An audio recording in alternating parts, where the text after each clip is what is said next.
Parno dengkul.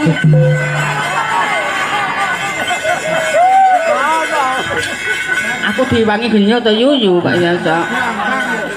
Mboten kula niki ngunggane sampean merga perintah saking panitia je. Oh ngaten. Niki karep ben gandri tinebih saking tolak musibah menika kula gawakaken anu Mas Akbar sinden rai naga. Waduh, niki ora naga niki, raine kaya kijing malah nggih.